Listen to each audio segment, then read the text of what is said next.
Hello student, welcome to my YouTube channel excellent success group. तो student, आज हम discuss करेंगे क्लास 9 में मैथ एनसीईआरटी सॉल्यूशन चैप्टर 1 संख्या पद्धति की एनसीईआरटी उदाहरण है। उदाहरण नंबर 12 में दे रखा है, जांच कीजिए 7√5 7/5 √2 + 21 π-2 अपरिमेय संख्याएं हैं या नहीं है। देखो, अपरिमेय संख्याओं की डेफिनेशन मैंने आपको पहले भी समझाई है, मैं दोबारा रिपीट कर देता हूँ। अपरिमेय संख्या उन संख्याओं को कहते हैं जिनका दशमलव प्रसार अशांत व अनावृत्ति का होता है।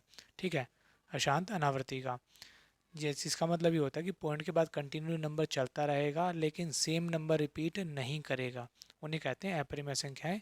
जिसका दूसरा मतलब ये भी होता है कि जिस नंबर को हम p/q की फॉर्म में नहीं लिख सकते, वो भी हमारी कौन होती है, अपरिमेय संख्याएं होती हैं। तो यहाँ पर जो 7 और √5, ये दो अक्षरों से मिलकर बना है, एक 7 से एक √5 से। तो जो 7 है वो एक हमारी परिमेय संख्या है। परिमेय संख्या का मतलब है जैसे हम p/q के फॉर्म में लिख सकते हैं, तो इसे p/q की फॉर्म में लिखा जा सकता है, तो ये हमारी कौन है, परिमेय संख्या। वहीं पर √5 को अगर हम सॉल्व करें तो ये आता है 2.236 और कंटिन्यूली चलता रहता है। नंबर सेम रिपीट नहीं करेंगे और कंटिन्यूली चलता रहेगा, इसीलिए ये क्या है, अनवसानी अनावृत्ति दशमलव है। मतलब पॉइंट के बाद नंबर चलेगा, सेम नंबर रिपीट नहीं करेगा। इस वजह से √5 कौन बन गई, एक अपरिमेय संख्या बन गई। और अगर आप किसी परिमेय संख्या को अपरिमेय संख्या के साथ गुणा करते हो तो उसका रिजल्ट सदैव अपरिमेय संख्या ही होता है। ये यूनिवर्सल रूल है। परिमेय संख्या को अपरिमेय संख्या के साथ गुणा करोगे तो आंसर हमेशा अपरिमेय संख्या ही प्राप्त होगी। इसीलिए 7 परिमेय है और √5 अपरिमेय, दोनों को गुणा किया तो जो रिजल्ट आएगा इनका वो सदैव कौन होगा, अपरिमेय संख्या ही होगा। इसीलिए मैंने यहाँ लिख दिया है कि यह कौन है, एक अपरिमेय संख्या है। क्लियर। इसके बाद हमारा अगला सवाल आता है 7√5। अब जो इसमें ये भी दो संख्याओं से मिलकर बना है, 7 और √5। तो 7 तो हमारी एक परिमेय संख्या है क्योंकि 7 को हम p/q की फॉर्म में ले सकते हैं। और अभी अभी मैंने आपको ऊपर बताया √5, इसको अगर हम सॉल्व करते हैं तो आंसर आता है 2.236 और कंटिन्यूली नंबर चलता रहेगा, सेम नंबर रिपीट नहीं करेंगे। इस वजह से ये अनवसानी अनावृत्ति दशमलव होगा और इस कंडीशन को हम कहते हैं अपरिमेय संख्या। तो यूनिवर्सल रूल ये भी कहता है कि अगर आप परिमेय संख्या में अपरिमेय संख्या का भाग दोगे तो आपको अपरिमेय संख्या ही प्राप्त होगी। ठीक है, क्या प्राप्त होगी, अपरिमेय संख्या। तो 7 हमारा परिमेय हुआ, √5 एक अपरिमेय संख्या हुआ, तो परिमेय में अपरिमेय का भाग दिया, आंसर क्या मिलेगा, अपरिमेय संख्या। इस वजह से 7/√5 क्या बन जाएगी, अपरिमेय संख्या बन जाएगी। क्लियर। इसके बाद डिस्कस करेंगे, हमारा अगला नंबर है √2 + 21। जैसे √5 नंबर है वैसे ही √2 है। इसका अगर अंडर रूट सॉल्व करेंगे तो आंसर आएगा 1.4142 और कंटिन्यूली चलता रहेगा, दशमलव प्रसार चलता रहेगा और सेम नंबर रिपीट नहीं करेगा।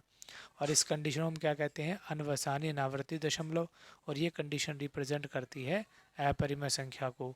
इसीलिए √2 हमारी क्या बन जाएगी, एक अपरिमेय संख्या।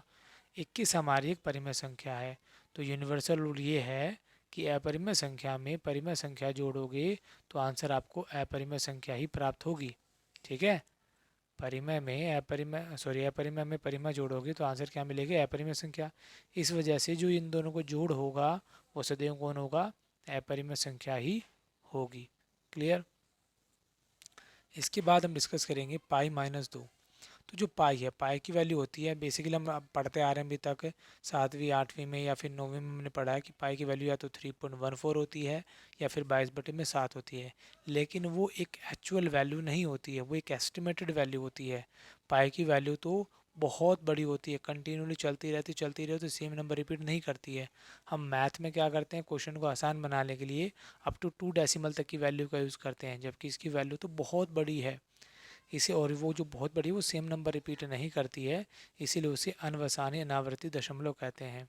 और ये कंडीशन किसकी है, अपरिमेय संख्या की। तो अगर अपरिमेय और दो जो हमारा वो कौन है, परिमेय संख्या। अपरिमेय संख्या में से अगर परिमेय संख्या माइनस करेंगे तो सदैव क्या मिलेंगी, अपरिमेय संख्या ही मिलेंगी। तो π-2 होगा, वो हमारे एक तरीके से क्या बन जाएगी, अपरिमेय संख्या।